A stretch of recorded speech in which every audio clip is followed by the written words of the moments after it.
know how many times Barney should have gone to jail? Way more than you'd expect!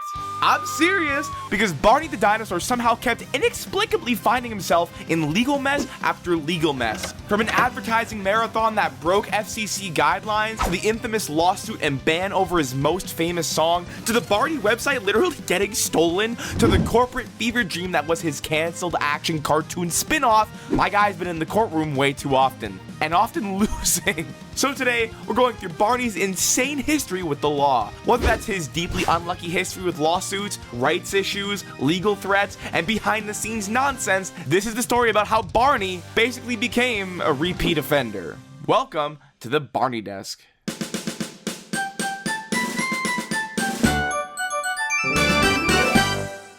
What if I told you that the most iconic Barney song ever, the one that ends every episode, the one that's basically wired into your brain, was legally ripped away at the peak of Barney's popularity? Not because it wasn't successful, not because the show wanted to move on, but because of a full-blown custody battle between the person who wrote it, the publisher who owned it on paper, and the company that turned it into a cultural weapon. This is how I Love You, You Love Me got pulled from Barney, and how they nearly lost it for good. We need to get into a little bit of context to explain what happened here. In the early 1990s, children's entertainment got completely flipped on its head by a purple and green Tyrannosaurus Rex named Barney. The character, created by Cheryl Leach, became the center of a merchandising and broadcast empire that generated hundreds of millions of dollars annually. And sitting right there at the heart of that machine was the closing theme, I Love You, which is sung to the tune of This Old Man. Like, I'd sing it for you, but like, you already know the words. I love me too. Anyway, if you didn't know, Barney didn't start as a TV show. He actually started as a small home video series before the TV show got greenlit. And back then, the words were a little bit different to the song. The line, "We're a happy family," used to be, "We're as happy as can be." I'm glad they changed it. That sounds kind of dumb. By the peak of Barney Mania in 1993, Barney and Friends was the most popular children's program in the US. And Barney's parent group, the Lions Group, was generating an estimated $50 million in licensing revenue alone. Look, I need you to understand how big Barney was. He was the Michael Jackson of kids television, and I Love You was his Thriller. It was the sonic branding of the entire enterprise, appearing in every episode, on plush toys that sang when squeezed, and in every single live stage show. Which is why I need to tell you something. I wasn't entirely honest with you. I Love You wasn't invented by Barney. Yeah, let out your collective gasps and sobs. Let's move on. I think I hear a baby crying. In late 1981, a former school teacher named Jean Warren ran a small publishing company in Everett, Washington. Anyway, she puts out this newsletter called Totline. That's funny. Not really. That sounds like a number you want to call when a potato is ready to end it all. Anyway, she wanted to compile a book of what are called piggyback songs, which are when you write new lyrics to classic public domain melodies. You're piggybacking off that tune. Yankee Doodle went to town, riding on a pony. So she runs an ad asking people to submit original lyrics to nursery rhyme songs. But here's the kicker. The payment wasn't money, but rather it was a credit and a free copy of the book. Which is like already insane, because you're telling me if I submit a banger to a compilation album, you're paying me in a complimentary CD? Man, I should never get into streaming. Enter Lee Bernstein, an Indiana homemaker and a major player in this story. Now, Lee spent most of her days at home while her husband was at work, which meant she had a lot of time on her hands. She also fancied herself a bit of a songwriter and had seen the advertisement, so she figured, why not? So in 1982, she sat down and wrote a simple 4-line verse set to the tune of This Old Man. And here's how the lyrics went. I love you, you love me, we're as happy as can be. Here's a great big kiss and a hug from me to you. Won't you say you love me too? That's a little different than how most of us know it, but Lee seemed to like it, so she sends it in. And on January 2nd, 1983, she signs a short agreement that includes one little tiny line. Your lyrics will become the property of Warren Publishing, which is legalese for "this is no longer yours." But to Lee, this is fine. It's a song in some niche resource book. She sees no problem with it, so she signs it. Anyone in business will tell you that's probably not a good idea, but Lee certainly didn't know that. Neither her nor Gene thinks this song will ever be worth more than the $5 paperback it's getting printed in. So the book gets released in 1983, and just like that, the rights are gone. Fast forward to the late 80s. Down in Texas, the Lions group is trying to get what will become the early Barney videos off the ground. Kathy Parker, one of the co-creators, is at a toddler playgroup with her kid when she hears this super sweet little 4-line song. She'd never heard it before, but she just assumed it was some sort of random public domain nursery rhyme she missed growing up. So she brings it back to Cheryl Leach, and Cheryl loves it. And just like that, it becomes the emotional anchor of the entire Barney formula. Fun fact, it wasn't even originally the closing theme. In the earliest videos, it's used near the beginning to summon Barney. Anyway, in 1991, when Barney was in the process of getting greenlit into a TV show, Lee was just kind of living her life. She had a daughter now, and she had completely forgotten about the little submission she'd sent almost a decade earlier. It was January and she was recovering from foot surgery when she suddenly heard her daughter yelling from the living room. Her daughter was watching TV when she suddenly exclaimed, "Mom, that's your song!" Lee didn't know what she was talking about, so she made her way to the living room, but the clip had already ended. She couldn't even figure out what show it was. It wasn't until June of 1992 that they finally solved the mystery. Lee and her daughter are at JCPenney, and they see a display of Barney merch and home videos. Her daughter points at the purple dinosaur and goes, "Yeah, that's the guy." So Lee bought a tape and took it home, and that tape was Rock with Barney. That's so funny to me because it's the only video that doesn't include "I Love You." It's only used briefly as an instrumental underscore, which Lee did hear, but she wasn't totally convinced. Maybe she thought her daughter just recognized the melody. But alas, 2 weeks later, she's at the dry cleaners, and one of her friend's granddaughters says she wants to go home and watch Barney. Lee recognizes the name and is like, "Oh, do you know the song I Love You?" And the kid did indeed know ball. So the next day, Lee had her kids record an episode of Barney and Friends, and there it was. The full song broadcast nationally with absolutely zero credit to her. The lyrics having been changed, now saying, "I love you, you love me, we're a happy family. With a great big hug and a kiss from me to you, won't you say you love me too?" There's also a second verse, but like that's not as interesting to the point I'm trying to make here. Anyway, Lee was pissed. You know why? I don't know. Because she spent $5 on Rock with Barney and she wanted her money back. I'm kidding, that's not why she was upset. So she contacted a lawyer, and in July of 1992, a cease and desist was sent out.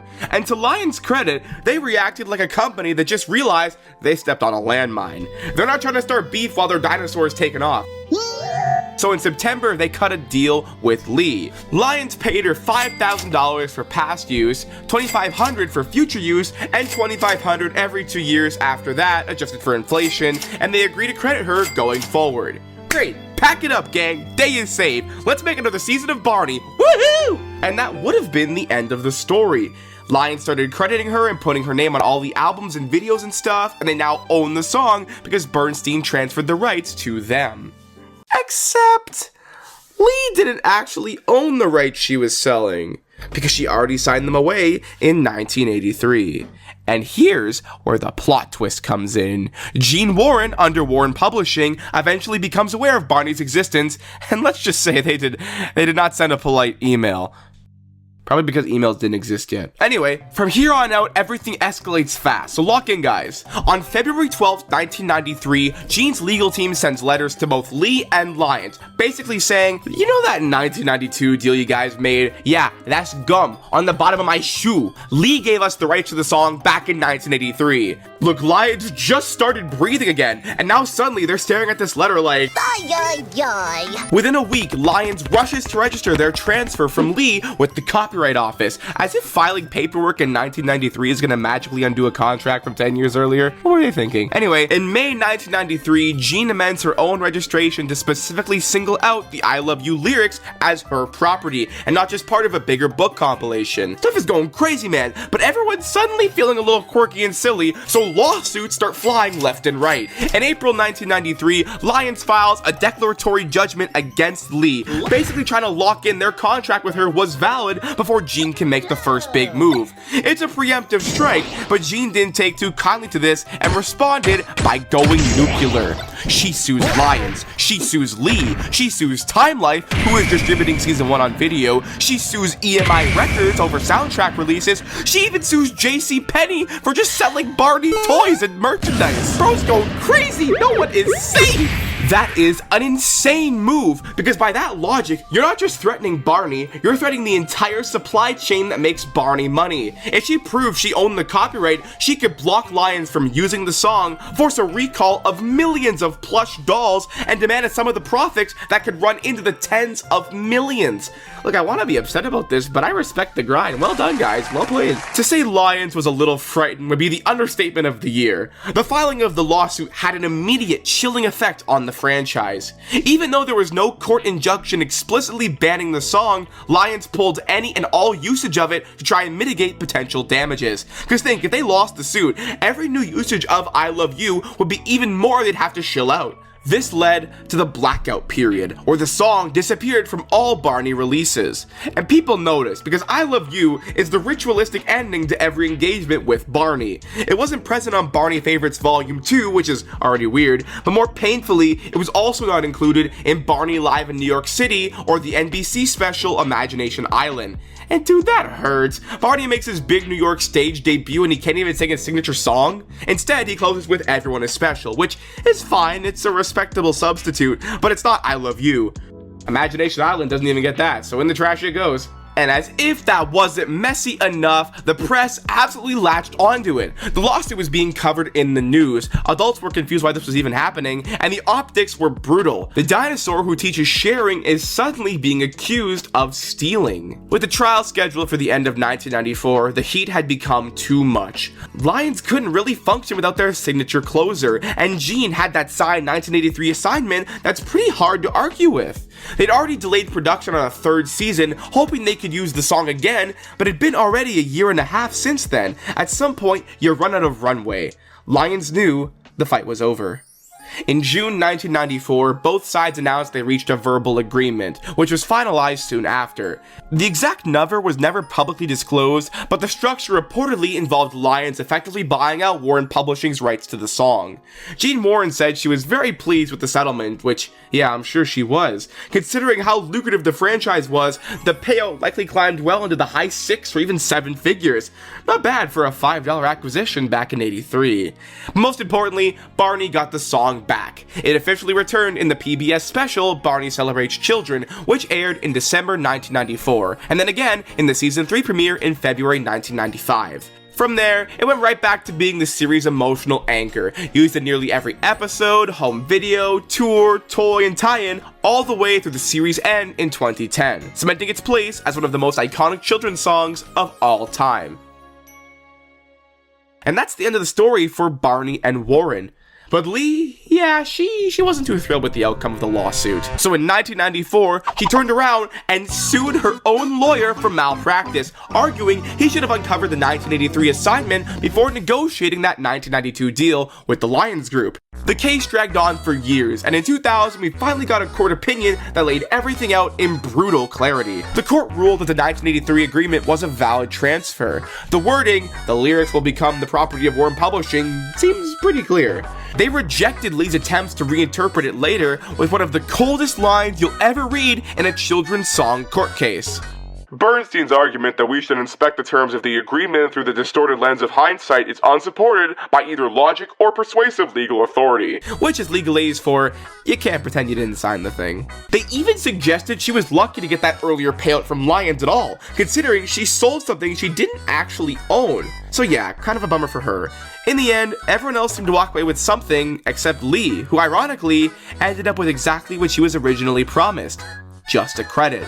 The same credit she was told she'd receive when she first submitted the song to Jean's book all those years ago. Still, flowers where they're due. She wrote one of the most iconic children's songs in history. Know your worth, Queen. What if I told you that Barney the dinosaur once got PBS accused of breaking the law? I'm sorry. In 1993, PBS didn't just air kids' TV. They staged a Barney takeover, a nationwide stunt designed to exploit a loophole in children's television rules. And it worked. They made millions. But it also blew up in their face, with nationwide outrage and earning the nickname of Barneygate. This is a long since forgotten piece of Barney history, and this is the story of the Barney special that broke PBS. Okay, so a little context. By spring 1993, Barney wasn't just popular, he was a juggernaut. Season 1 of his show, Barney and Friends, had premiered in April of 1992, and within a few months, it was already pulling in huge numbers. In some markets, Barney was even outrating Mr. Rogers' Neighborhood, which, for a brand new show, that was unheard of, especially on PBS. Meanwhile, the Barney home videos were exploding. Parents were buying Barney in concert and Barney's birthday like they were going out of print. Kids were obsessed, and the parents were trapped. But here's the twist. PBS almost canceled Barney and Friends after just one season. In June 1992, PBS executives said there wasn't enough money to renew all of their new children's shows. They had 3 big ones at the time: Lamb Chop's Play Along, Shining Time Station, and Barney and Friends, and Barney was the one they had chosen to cut. They cited budget constraints and announced that Barney and Friends would not be renewed for a second season. The cast and crew of the show actually found out during the season 1 wrap party, and they were not having it. The team started writing letters to local PBS affiliates asking if they even knew the show was being defunded. Then, parents and PBS stations across the US and Canada got involved, calling PBS to complain and push back. The response was so intense that PBS reversed the decision. They ended up paying $1.75 million for a renewal package that let the stations keep airing Barney and Friends for years. And that effectively saved the show, as Barney Mania would really take off when the second season of the show had premiered on PBS in 1993. But let's take it back. After the renewal, PBS started noticing something. Barney wasn't just a hit with kids, he was also a fundraising machine. In San Francisco, KQED made $21,000 in one morning after running 5 episodes back to back. On Long Island, WLIW raised the same amount in just hours after parents mobbed the studio for a chance to meet Barney. And in Los Angeles, KCET expected $40,000 from a pledge event, but pulled in $123,000, more than triple their goal. It was clear, every time Barney showed up, the money rolled in. He was PBS's secret weapon. That was a reference to a very old YouTube video.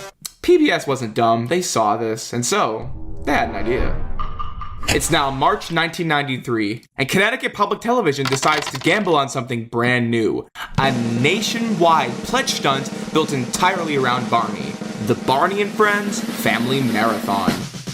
The lineup looks simple on paper. 5 of Barney's favorite episodes from season 1. Happy Birthday Barney, 1, 2, 3, 4, 5 Senses, My Family's Just Right for Me, Let's Help Mother Goose, and Carnival of Numbers. And side tangent, I can understand how some of these are Barney's favorites. But really, Barney? You really had to throw in My Family's Just Right for Me? I'm sorry. I guess you really can't buy taste. Whoa. And finally, at the end of the event, was the very hyped up finale, the television premiere of Barney in Concert. Released in 1991 as part of the earlier Barney in the Backyard Gang home video series, it was a true transitional tape, bringing in the new Barney suit, debuting Baby Bop, and featuring several songs that later showed up in the TV show's first season. Up to this point, it had only ever been available as a VHS bestseller, so this marathon marked its worldwide television debut, and you best believe all those 90 kids in their striped 90s shirts were pressed and ready for it. But what made this noteworthy wasn't just the episodes, it was everything happening between them. See, Connecticut Public Television, or I'm just going to call it CPTV from now on, filmed custom wraparounds, Barney himself in costume live in this cute little studio. Alongside him were Derek and Tina, 2 of the most recognizable kids from the first season, as they held back from the former Backyard Gang series. Plus, this adult host, Patrice Pasquale. Now, I had assumed she was some kind of like big 90s celebrity or something, and I just didn't get the reference because I'm the same age as Riff, but you know, she was not. She was just a regular TV show host and journalist. Anyways, between the episodes, they weren't just talking, they were also performing.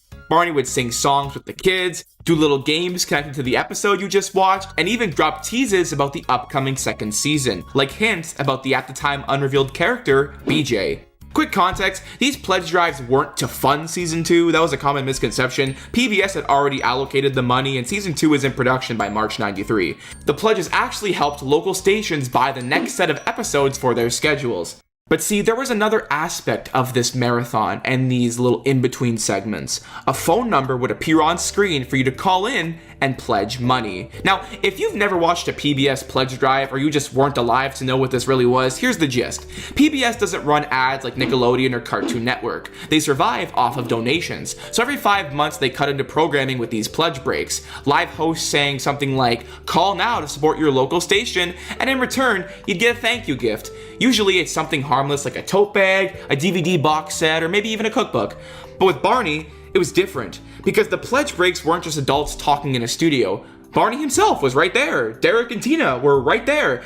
And instead of mugs or tote bags, the thank you gifts were actually Barney merchandise. We're talking Barney puppets for $100, a Barney and Baby Bop puppet set for $175, even a Barney toddler backpack for $75, which, by the way, was way more than they costed at the store. And they didn't just show the items, they'd cut to clips of kids hugging and playing with them like it was straight out of a Toys R Us commercial. Oh, and by the way, if we just for fun calculate what these would have been in 2025, just so you can really feel bad for inflation, the Barney puppet would be about $212 today, and the pair of Barney and Baby Bop puppets would be $371. Holy fuck. So PBS wasn't just dangling merch, they were basically marking it up and hoping Barney Mania would do the rest.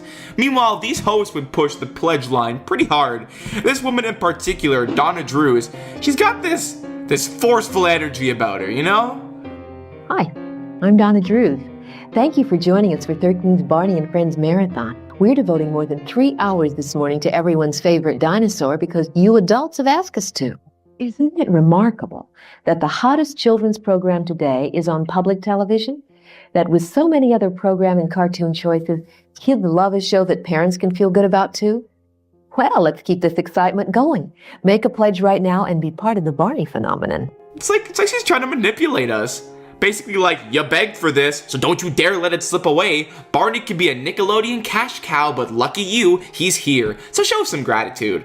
There's also a phone number on the screen with phrases like, call now and belong. Like, I'm sorry, am I trying to support PBS or join a purple cult? And alongside these, not commercials, but definitely commercials, Barney himself would chime in with these careful lines like, what does your child like most about Barney and Friends? Or, we put lots of love and care into each and every program. He never actually says pledge or give us money, and instead it's always, tell the nice people what you think. But the pledge number is still on screen the entire time. And here's the thing, as suspicious as all of this looked, it worked. PBS didn't just raise a little money from Barney, they broke records. According to Barney creator Cheryl Leach, in March 1993 alone, PBS brought in an estimated $6.2 million, and 2/3 of that came directly from Barney programming. Cheryl later admitted she was stunned at the results. Barney wasn't just a kids' TV show anymore. For that month, he was the backbone of PBS. But alas, here's the twist. Almost immediately, the victory chant turned into a question that nobody expected to hear. Did Barney just become a sellout? Or worse, did Barney just break the law? The marathon was a financial triumph, but in the press, it quickly turned into a scandal. The Wall Street Journal reported that parents and children's TV advocates were outraged, and shortly after, the controversy adopted a name. Barneygate. Yes, that's really what they called it. Advocates said that the pledge breaks looked way too much like commercials. Catherine Montgomery of the Center for Media Education told Current Magazine, the way they displayed the products, it almost does look like a commercial. From a kid's point of view, it must look like a commercial. I don't know why I was British there. Anyway, parents agreed. The LA Times reported a wave of angry letters from viewers, and at least 2 parents even wrote directly to the FCC, complaining that the pledges violated the Children's Television Act. One father in New Hampshire said his child was convinced that the real Barney would be sent to their house if he donated money. Imagine the real 6-foot Barney the dinosaur pulling up at your front door. Hello again. Is Bob Westlake hiding in the bushes with a little headset to speak as Barney? What are we talking about? Oh yeah. This is where the legal danger comes in, not with Barney showing up at the front door, the other stuff. The FCC rules strictly ban what's called host selling, when a children's TV character appears in a show and also helps sell something during the breaks. Technically, Barney never said, go ask your mommy to buy this puppet, but the optics were brutal. He was on screen, a pledge number was flashing, and videos of kids playing with plush dolls were right before and after him. And that cut against PBS's entire brand. Public television built its identity on being non-commercial, a safe zone free from manipulation. Now suddenly, Barney looked like he was selling toys on PBS. And then the Washington Post just decided to make things even worse by reporting that PBS wasn't even getting royalties from all that Barney merch, which basically made the network look like it had sold its integrity for free. Now Cheryl Leach later clarified that PBS did get a cut, about 30% of the royalties tied to the show, like VHS releases, album sales, and even some pledge premiums. That deal was later renegotiated in 1994 before season 3, but by then, the narrative was out. PBS had crossed a line looking greedy and wasn't even reaping the rewards people assumed. So in the end, they managed to look greedy and stupid at the exact same time. Congratulations, you played yourself. And if that wasn't enough, the controversy poured gasoline on an old fire. Conservatives in the 90s had already been itching to defund PBS, and the sight of Barney hawking puppets on a public television station gave them brand new ammo. Now, instead of being just a lovable dinosaur, Barney was suddenly cast in the media as something else entirely. A salesman. And look, this was before the full-on Barney hate craze even kicked off, but it's like, come on man, the guy's already getting dunked on for just existing. Now he's catching strays for being a supposed sellout. It's like, give my dude a break. He doesn't need another negative comparison. The backlash was serious enough that PBS had to act quickly. They pulled together a 10-member task force to review exactly how children's programming was being used in pledge drives. By the very next cycle, the rules had changed. Stations were instructed to pitch only to adults, with on-air hosts making it clear they were speaking to the grown-ups and not the kids. They also had to place a buffer before offering premiums and avoid showing children playing with Barney products. Some stations went overboard trying to look less commercial. At WNIN in Indiana, producers were very careful to sit Barney dolls in front of a blank blue background. There will be no cuddling. Most importantly, PBS made the call to retire the original Family Marathon, which is funny because the way they talk about it in the actual drive makes it sound like they wanted to make it a yearly thing, but no, it was never redistributed. Instead, they offered a scaled-down package of pledge messages later that year, still hosted by Patrice Pasquale, but carefully removing Barney himself from the appeals. This wasn't just about the optics, it was about trying to restore trust. Stations admitted they'd gone a little too far, and a July 1993 report from the 20th Century Fund warned bluntly, "Commercialization of public television's educational programming must be resisted. The promotion of toys as premiums to children is not an appropriate activity for public television." And the numbers reflected the fallout. By August 1993, pledge receipts tied to Barney were already down. PBS estimated declines of up to 50 to 70% compared to March, though they admitted it was unclear whether that came from overexposure of the first 30 episodes, the negative publicity, or simply fewer stations running Barney pledges. The message was clear. Barney had made PBS millions, but he also forced the network to confront its own values. From then on, fundraising around kids shows was handled with extreme caution, and PBS never again let Barney front a national pledge event. For decades, this whole saga was practically forgotten. Sure, people remembered Barney's cultural peak in 1993, when the toys and the tapes were everywhere, and his ratings peak in 1996 to 1997, during season 3 and leading into season 4. But the pledge stunt itself? That slipped through the cracks. The full broadcast was thought to be lost, and it was. Decades went by, with nothing. That was, until 2019, when someone by the name Meredith Halfond uploaded the entire WNET broadcast to archive.org. Then a man named Jeremy Crispo flagged it to classic Barney community member Sonic Hog, who preserved it here on YouTube. If you ever want to sit through the full 4-hour, 29-minute marathon, be my guest, it's all there. The late 90s to the 2000s were a special time for kids' websites. You'd boot up the family computer, type in a URL you memorized off the back of a toy, and suddenly you were inside your favorite show with games and videos and the whole shebang.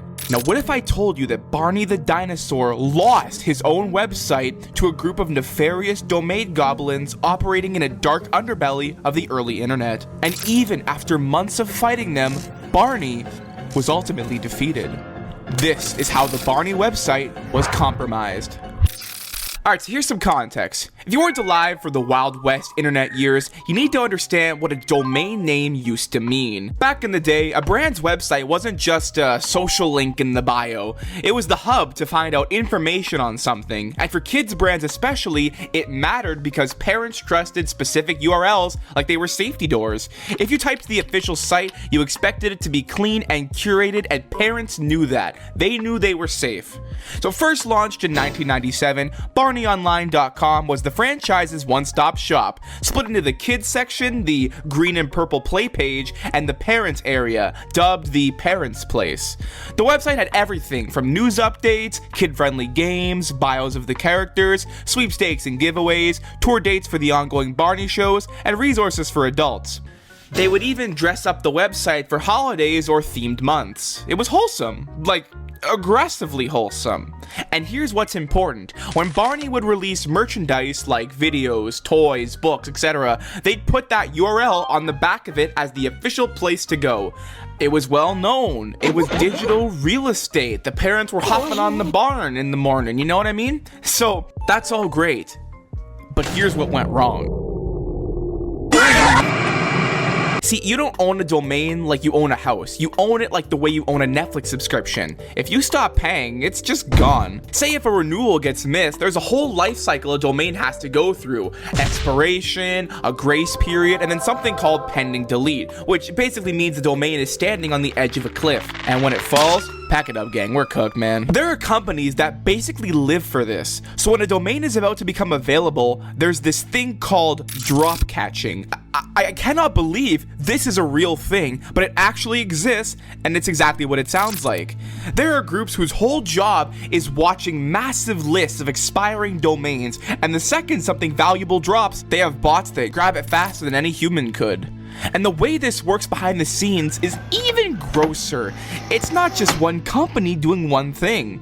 According to filings and descriptions from the time, this often worked like a tag team between two companies.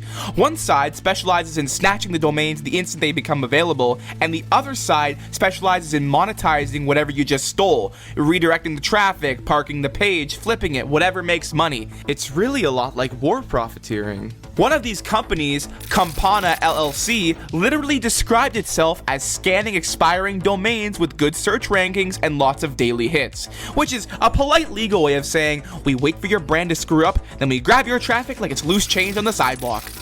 So back to Barney. He was created by Cheryl Leach with the Lions Group, which grew into Lions Partnership, who was then acquired by Lyric Studios, and then by 2002 they were acquired again by Hit Entertainment. And listen here, chaps, acquiring a company and a brand like that is a lot of work, and there's a lot of transferring that needs to be done. And so there's bound to be some things that slip through the cracks. And somewhere in that chaos, BarneyOnline.com lapses. It's just gone.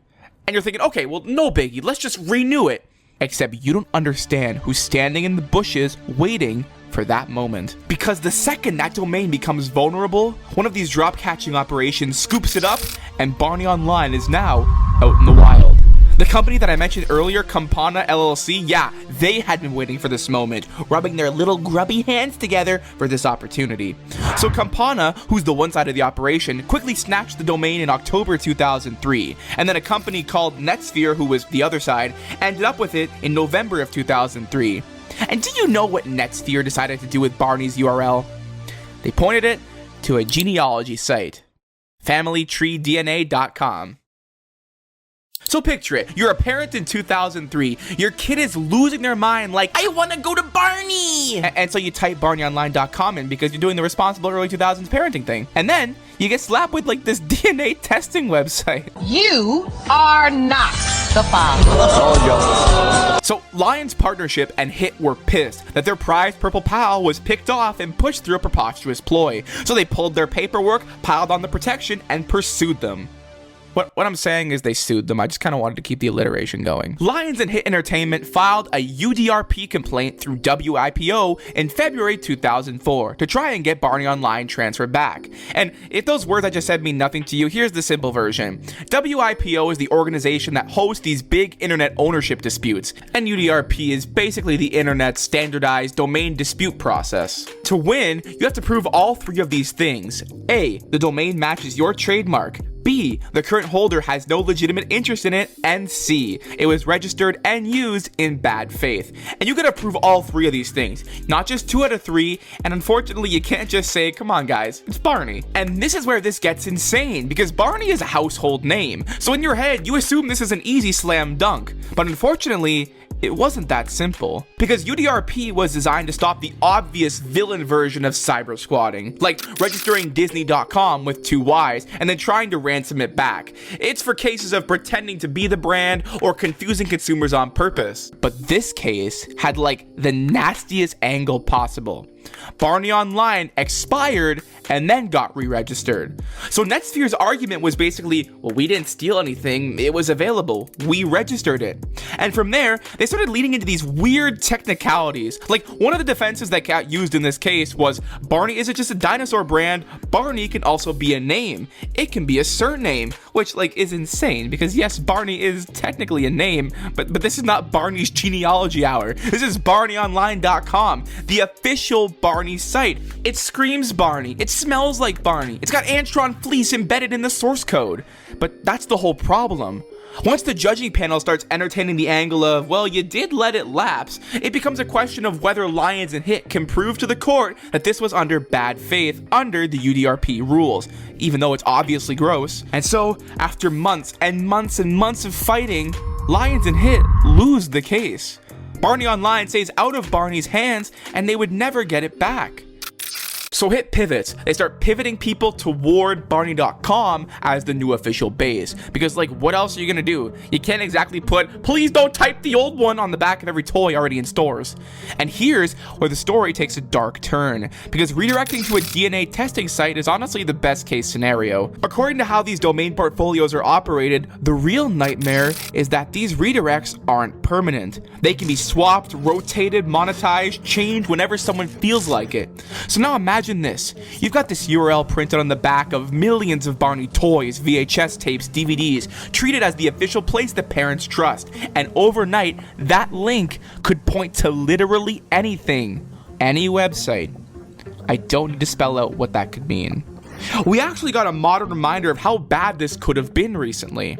So, toys for the new Wicked movie that were released had Wicked.com listed on the packaging, and when a few unlucky kids or adults went to that website, yeah, let's just say it wasn't anywhere in Oz. Now, thankfully this was a misprint and no one really goes to websites that are on dolls anymore, but back in Barney's era, they absolutely did. Parents typed URLs exactly as printed. Kids would memorize them. It was the internet boom. So now you've got a kids brand whose official link has turned into a roulette wheel controlled by people who collect expired domains like Pokemon cards with absolutely zero precautions or safeguards put in place. That is a ticking time bomb. And do you want to know what made this even worse? This happened all of the time! This was an era where brands were constantly getting their URLs yanked, typo snatched, expired and scooped, whatever, and then the law would basically tell them, well, you should have paid the bill. Budweiser had a whole case over Budweiser.com being used to divert traffic somewhere else. A lingerie brand called Bendon had a case where it was literally Netsphere and Campana again, and they straight up referenced the Barney situation as a similar fact pattern. They're coming for all the B names! So, what happened to Netsphere? I hear you asking.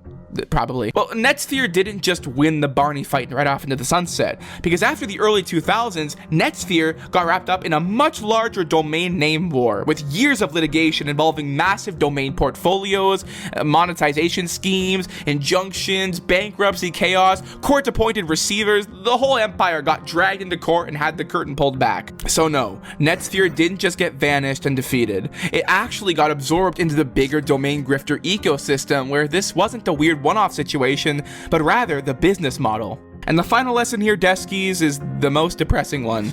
The internet does not care how iconic you are, it cares whether your paperwork is clean.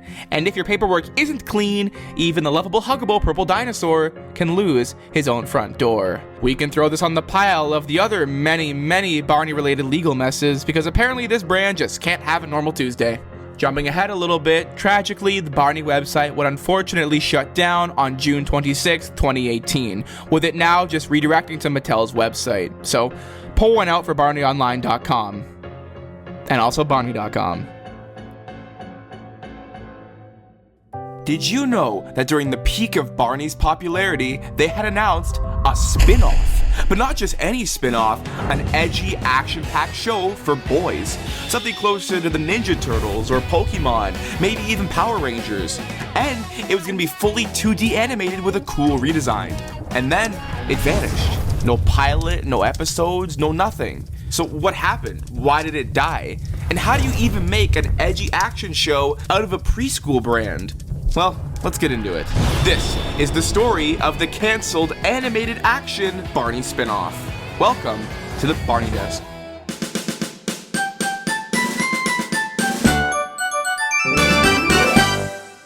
So first, the obvious question is, why would the Barney team even try this? Well, we gotta get into a little bit of context as to who they are. The Lions Group, later known as Lyric Studios, was kind of this weird anomaly in kids' entertainment. They were an independent studio in Texas that somehow found themselves controlling one of the most valuable IPs on Earth. At its peak, Barney and Friends was effectively printing money through toy licensing, home videos, and publishing. But by 1997, the Barney bubble was clearly starting to deflate. Not because Barney was suddenly irrelevant, but because the explosive growth phase was over. The market was saturated. Every kid who wanted a Barney plush already had one. What had once been rapid expansion turned into a slower replacement cycle. At the same time, the culture was turning on him. The truly dumbfounding movement of Barney bashing was seeping into playgrounds and accelerating a sort of stigma. Older kids wouldn't be caught dead admitting that they liked Barney. And that's what led to Lyric's most serious problem, what I'd like to call a brutal churn crisis. Back in 1993, kids stuck with Barney until around age 6, but by 1998, the societal peer pressure from their classmates was aging them out closer to 4. Lyric could hook them at 2 and then lose them 2 years later. They needed a bridge to keep kids hooked past the age of 4, and they needed it fast, because that sort of retention gap is dangerous for a company built on only one franchise. So in late 1998, Lyric pivoted. The goal was to no longer be just the Barney Company. They wanted to prove not only could they keep Barney afloat, but they could become a real children's media powerhouse in the same conversation as Nickelodeon or Disney Channel. They started grabbing distribution rights for proven hits like The Wiggles and my personal GOAT, VeggieTales. But they also wanted something far more tempting than acquisitions. Brand extension. Because when kids were growing out of Barney, it wasn't like they hated every part of the show equally. There was one character, especially with boys, who still had a little bit of coolness left in the tank. BJ. Hi, everybody! Hey, we're having drum fun now, huh? BJ was a sneaker-wearing, drum-playing, rambunctious yellow protoceratops who was to serve as the proxy for the older sibling who'd be watching Barney with a toddler. He's also very clearly a kid-friendly take on Bart Simpson. Note the yellow and red color scheme, and them both having a distinct, exasperated catchphrase. Ay, caramba! Ay, ay, ay! He joked around, he played sports, he had a little bit of attitude, and he was the closest candidate they had to survive the playground stigma. So when Lyric tried to solve their churn problem, their solution wasn't to make Barney cooler. Thank God, that would have been terrible. It was to give kids a bridge show starring the one dinosaur they could still admit they kind of liked. And on November 1st, 1998, they announced the most late 90s title ever constructed. BJ and the Radical Rumblebutts. What is a rumblebutt? Sounds like it hurts. The show was partnered with Portfolio Entertainment in Toronto, Canada. Let's go! And was planned as a fully 2D animated series. It wasn't meant to feel like Barney and Friends either. Instead, more of an action-oriented show, meant to compete with the loud, extreme stuff kids were watching at the time. Cartoon Network and Nickelodeon were leading the pack, with fast-paced, stylized shows that felt edgy compared to preschool edutainment. Shows like Ninja Turtles, Batman, Power Rangers, and then there was, of course, the exploding Pokemon craze. So Lyric felt the pressure to compete in that post-Pikachu world. Portfolio Entertainment founder Lisa Olfman even said the goal was to not only give BJ a new backstory with a new show premise, but they were actually going to age him up to target 4 to 8-year-olds. They also wanted to, quote-unquote, make him hipper. And look, I can sort of see where they're coming from. BJ was designed in 1993 using 80s tropes of what being cool was. You know, red high-top sneakers and a backwards baseball cap. But by 1999, that sort of version of cool was drifting into Poochie territory. So honestly, the radical in the title kind of tells you the producers were aware of the deficit and were trying to overcompensate. So the vibe was going to be more skate punk, pop punk aesthetic, you know, less Barney and Friends and more Tony Hawk's Pro Skater. Which is hilarious, don't get me wrong, that sounds very funny, but it also leads directly into the core issue here. Because here's the problem, Barney doesn't really do hip. Barney does hugs. According to an anecdote from Stephen White, the main writer of Barney and Friends, shared in the Barney History Fans Facebook group, he allegedly read a script or two for the BJ spinoff, and let's just say, he was not impressed. He said it had nothing in common with Barney or the mission of the original show. And look, that matters, because Stephen White wrote the Barney Bible, the strict rulebook on what the series could and couldn't do. So when Lyric started chasing an action-oriented BJ cartoon, they likely brought in outside Canadian animation writers and told them to make something like the Ninja Turtles, but with BJ. And the result was probably exactly what you'd imagine. Yes, BJ has a gun. I'ma shoot you. Okay, maybe not that. But what it actually would have been comprised of is stuff like BJ wisecracking jokes, slapstick, hit moments, the most radical drip imaginable, and maybe even a legitimately scary villain. Now, while that does sound, pretty epic to me, to Steven, that tonal shift was a betrayal of the trust parents placed in the brand. Also, apparently he wasn't even supposed to read it. The scripts were just left in plain sight near him. Absolute menace. We'd love to see it. Oh, but if you thought that was the only issue...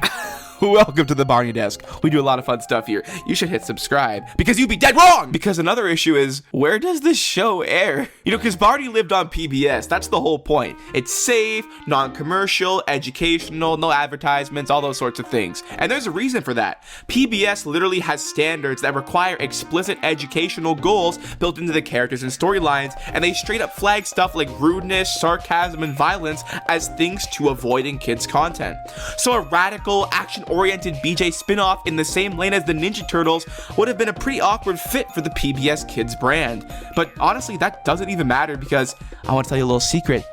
They weren't even trying to pitch it to PBS. The Canadian broadcaster attached was YTV, and the US broadcaster was reportedly being negotiated. Now I know you can't see my air quotes that I'm doing right now, but if you're unaware of why I was doing the air quotes, it's because they were shopping it for cable.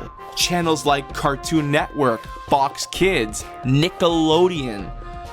Well, I mean, if Nick picked it up, they'd have to make some changes, of course. BJ wouldn't have been allowed to wear shoes. You need to leave. As awful as that would have been, unfortunately, none of these networks were taking it. You can age BJ up and redesign him all you want, but all cable executives were hearing when they heard Barney's spinoff was toddlers. So that left the show in a brutal position. It's too PBS for cable, but it's too cable for PBS. And look, animation isn't something you casually experiment with. You either have a network license fee supporting it, or you're burning real money. And then, as if there wasn't enough problems, let's throw on another one. The one that kills projects faster than any creative disagreement ever could. Money.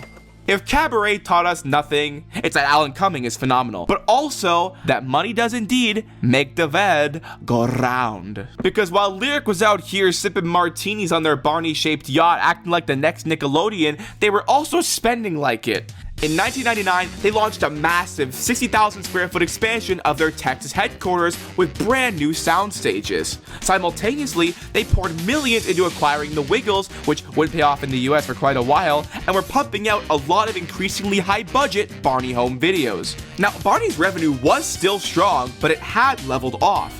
It wasn't in that explosive growth phase anymore, and it definitely wasn't enough to bankroll multiple risky bets simultaneously. And then you want to layer a 2D animated series on top of that? Are we serious right now, chat? Late 90s animation costed $300,000 to $500,000 per episode. The average season of a cartoon had 26 episodes, so if you do a little bit of the math there, that's a $10 million season up front before a single toy hits shelves. Sure, partnering with Portfolio in Canada helped split the budget and grab tax credits, but it was still a massive gamble. You simply can't expand your headquarters, acquire new brands, upgrade your productions, and bankroll a risky animated spin-off all at the same time. Yeah, they were rich in assets, but they were poor in cash. And at some point, the cash runs out. And in February 2001, it did. Because Lyric Studios was acquired by British media giant Hit Entertainment for $275 million. Hit's strategy was simple: acquire established evergreen brands like Thomas, Bob the Builder, and of course Barney, and then maximize global licensing and merchandising. They were not the type of company to look at a risky, unproduced, tone-conflicted, broadcaster-less action cartoon spin-off and say, let's get a piece of that $10 million Rumblebutt. So the moment Hit stepped in and audited what was in development, they would have found it. The edgy BJ action experiment, the bridge show, the brand stretch. And unfortunately, the answer was obvious.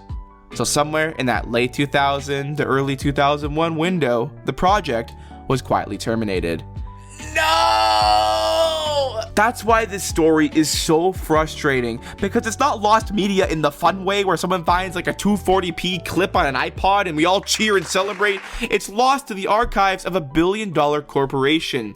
We know scripts existed, we know pitch materials existed, but all this is corporate lost, which means it's probably sitting in a filing cabinet somewhere in Texas or Toronto. After more than a decade of silence, Barney the dinosaur just dropped a brand new album. And yes, I listened to the whole thing, so you don't have to. So is this the big comeback we've been waiting for? Or are we officially in his flop era?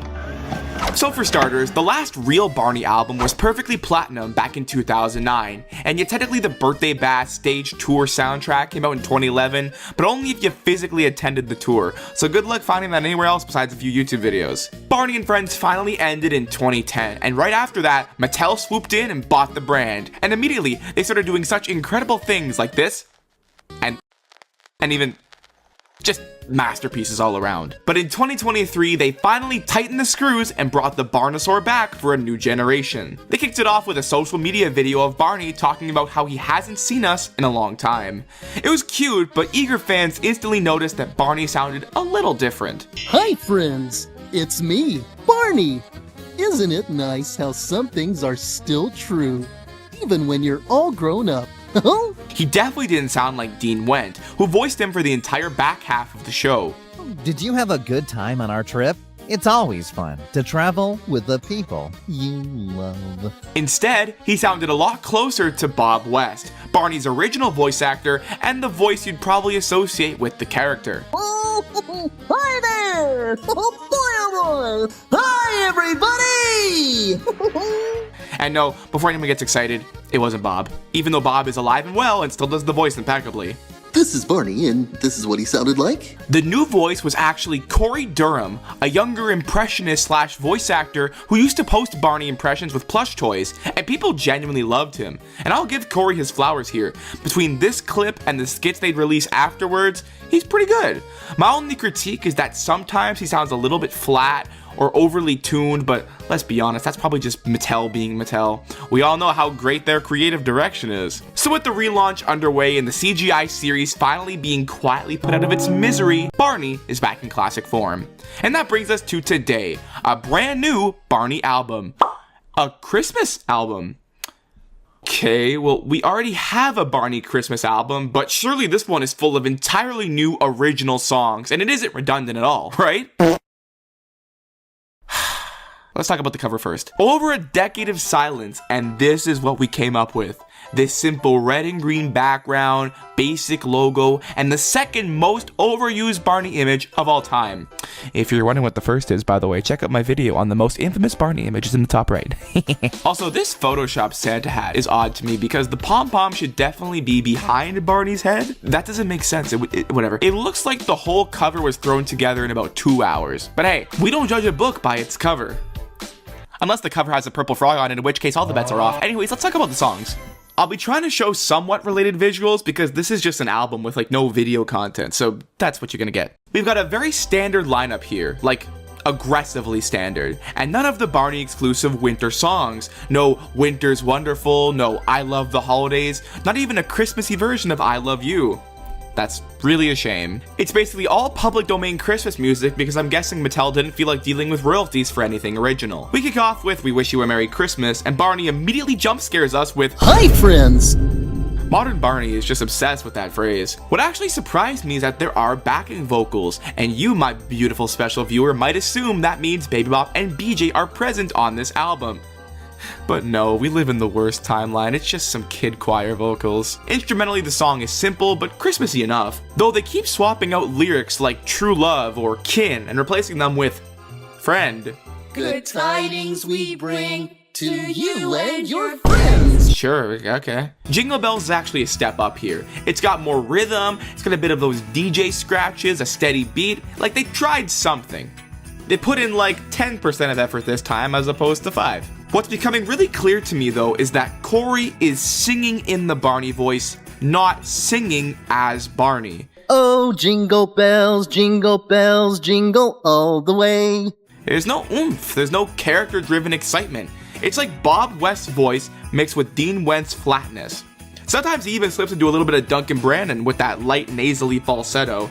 And I'm sure that's Mattel's direction, so I don't blame Corey at all. He's just doing what he's told. Moving on to Oh Christmas Tree, it's pretty much a slog, just an acoustic guitar, it's kind of sleepy, but 12 Days of Christmas brings things back up with a little more energy. They replaced True Love with Good Friend here. That's just so odd.